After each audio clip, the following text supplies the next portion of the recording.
Today I want to talk about the AMD Ryzen 9950X 3D. This is not a full dedicated review with a whole bunch of benchmarks and all of that stuff. There's no point in me doing that at this point. The 9950X 3D has been out for quite a while now. Pretty much everyone else has already reviewed it, and spoiler alert, it reviews very well. What I want to do is share my personal experience using the 9950X 3D for the last couple of months, and I want to share some tips and tricks for people looking to buy the CPU for the first time. Now, I'll be completely honest here. After the 7950X 3D came out, I said to myself, I will probably never buy one of those CPUs because number one, they're very expensive, and number two, they're incredibly complicated, and number three, they pretty much never work correctly because they rely on the Windows scheduler, and Windows is, a load of crap.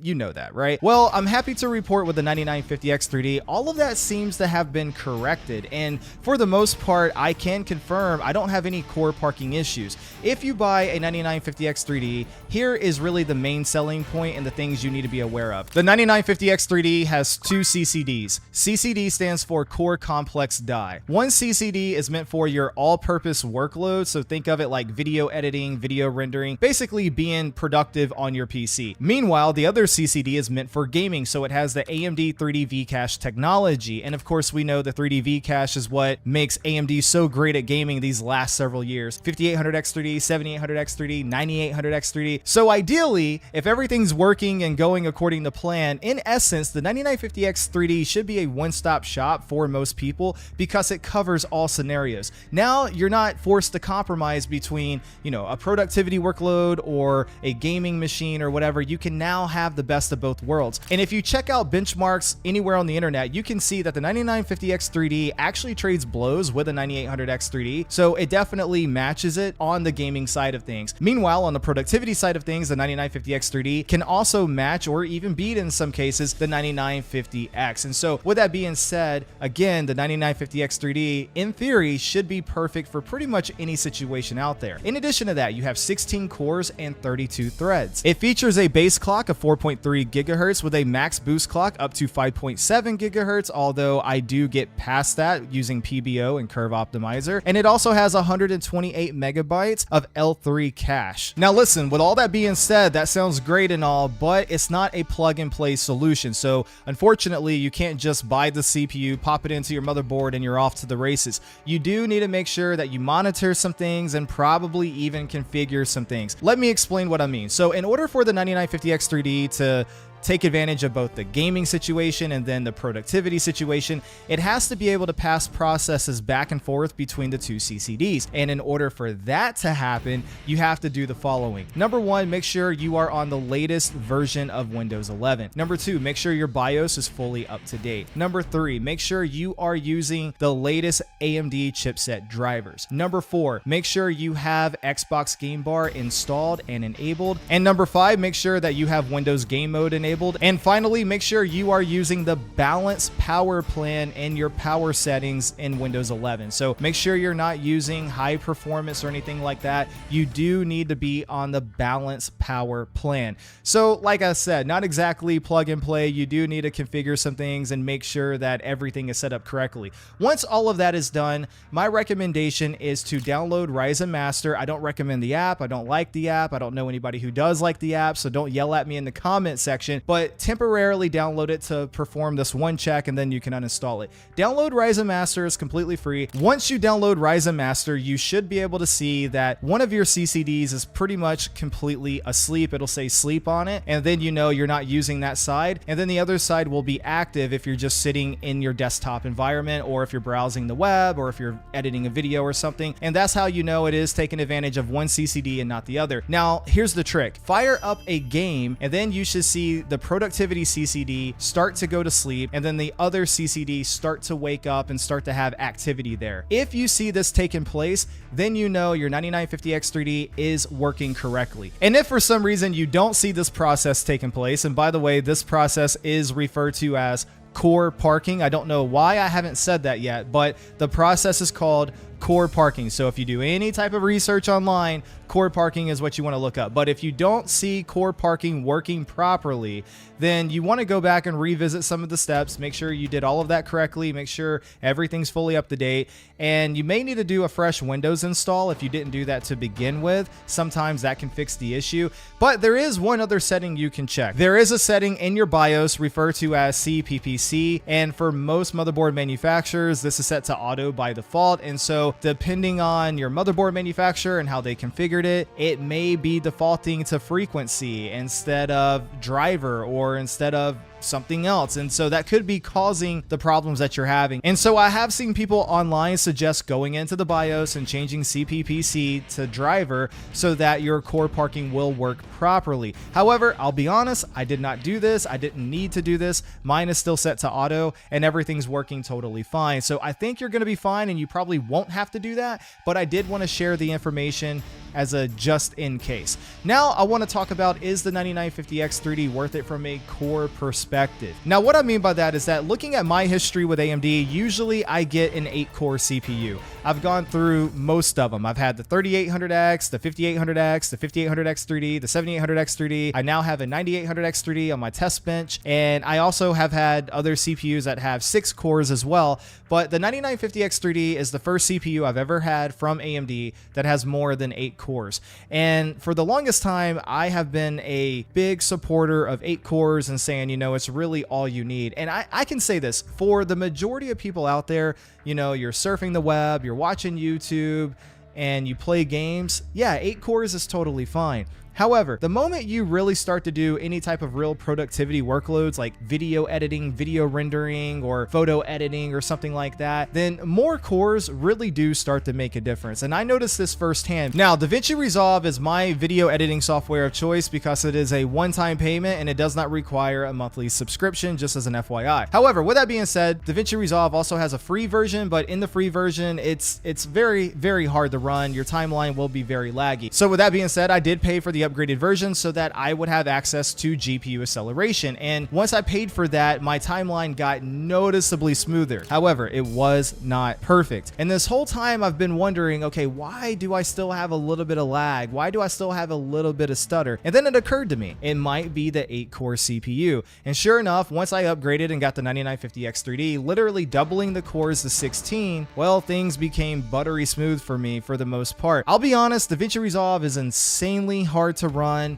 Even using 1080p footage, it is just a very heavy application. With that being said though, I'm nearly perfect. I'm not perfect, but I'm nearly perfect on the timeline scrubbing, and things are smoother than ever before. And in short, what I'm trying to say here is that yes, having more cores definitely made a difference for me coming up from an 8-core CPU. So for those of you wondering, there you go. However, with that being said, if you're not doing any heavy video editing or any other type of productivity workloads, and if you're just gaming, get the 9800X 3D and save yourself the money, because the 9950X 3D is very expensive, coming in at $700 US MSRP. That is a very expensive CPU. Now, it's a great CPU. I've had a great experience with it. I do recommend it, but I only recommend it for the right situation. Again, if you're just gaming, get the 9800X 3D. Now, with all of that out the way, let's talk about the fun stuff. Let's talk about how you can, or how you should, set up your 9950X 3D. So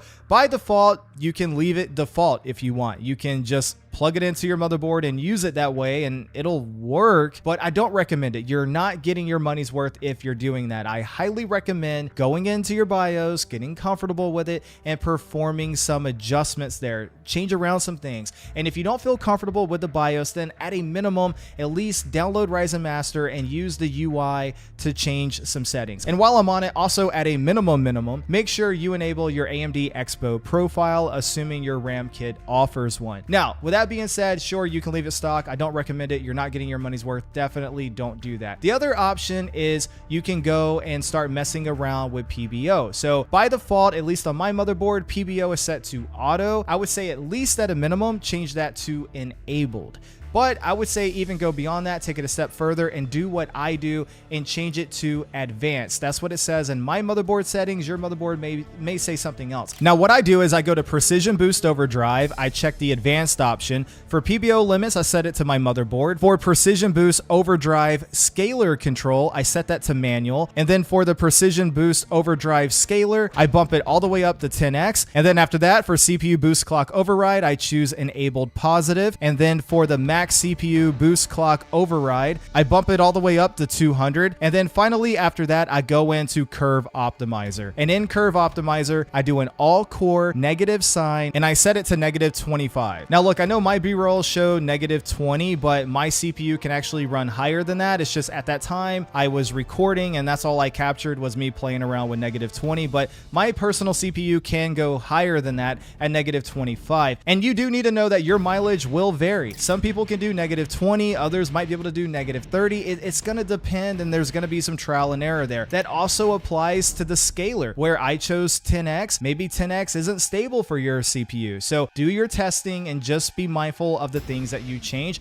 But that is how I changed my settings and my BIOS for my 9950X 3D. And even if you can't run my exact settings, I would at least recommend still changing the same categories that I changed and play around with the different options available. If you can't do -25 on the Curve Optimizer, try -20 or -15 or -10, so on and so forth. In addition to that, there's also something called Curve Shaper. I'm not going to get into that with this video. I did play around with it, and I'm going to be honest, I didn't really see any type of real performance uplift there over what I'm currently doing, so I'm just sticking with my current settings. Oh, and one more thing on the negative Curve Optimizer. I'm doing mine on the all-core process, but just know that on the 9950X 3D, you can also set it on a per CCD basis. I did play around with this a little bit. I'm still getting better performance with my current setup that I just showed you, but I'm not going to pretend like I have fully mastered the per CCD option. There is still some room there for me to play with and you know, see if I can make things a little bit better.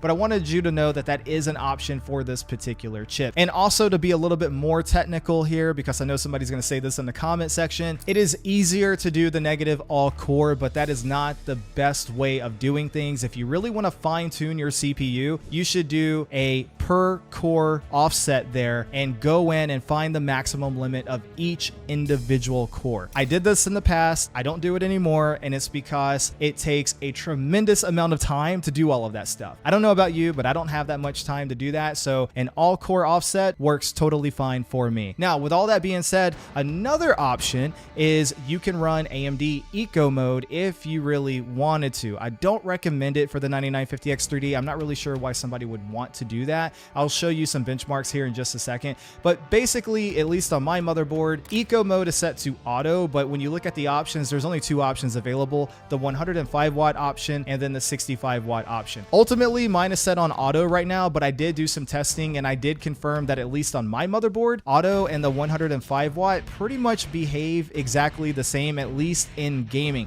Now, the 65 watt option definitely nukes my performance. Sure, the CPU runs a lot colder, but it really hurts gaming performance. We're going to take a look at that here in just a second. The final thing that you can do is you can set up a custom PPT limit, EDC limit, and TDC limit. Now, you can do a quick Google search and see what other people are running for their setup, and my buddy Danny Z Reviews did a video not too long ago showing off his settings on his 9800X 3D, and ultimately what he concluded was he was able to draw a lot less power and still pretty much get the exact same gaming performance. And so I copied his settings here and I did my own testing. So anyway, just know these are all the different options available to you for the majority of people out there on most motherboards. Now, there are some motherboards that are higher end and they offer different levels of configuration, and so just be aware of that as well, because if you're trying to find the best settings online and somebody's doing something really fancy and getting their CPU to boost really high and you can't do that, there's a good chance that, you know, maybe they have a really high-end motherboard that gives them access to different features that your motherboard doesn't have access to. So that's definitely something to take into consideration. Now, without any further ado, let's talk about some gaming and synthetic benchmarks. So first up, let's take a look at Affinity Photo. I ran the built-in benchmark for this, and on the left-hand side, you can see the stock settings, and on the right-hand side, you can see my settings that I showed earlier, which I'm going to refer to as tuned settings. And as as you can see, the tune settings definitely perform better here. All the CPU scores are higher in all the CPU categories. Next up, let's take a look at Cinebench. So I ran Cinebench R23, both the single core and the multi-core. And as you can see here, again, on the left-hand side, you have the stock settings, and on the right-hand side, you have my tune settings. And of course, the tune settings got way better scores than the stock settings. And if we look at the overall thermals here, for the single core stock, the maximum CPU temperature was 70 C, and the maximum CPU package power was only 90 watts. And for stock multi-core, the maximum temperature was 80 C, and the maximum CPU package power was 200 watts. And now looking over at my tune settings for the single core, the maximum temperature reached was 64 C, and the maximum CPU package power was only 79 watts. And now looking at multi-core, the maximum temperature reached was only 82 C, and the maximum CPU package power was 221 watts. And finally, last but not least, let's talk about a little bit of gaming benchmarks. And this isn't, again, to do a full review and talk about a full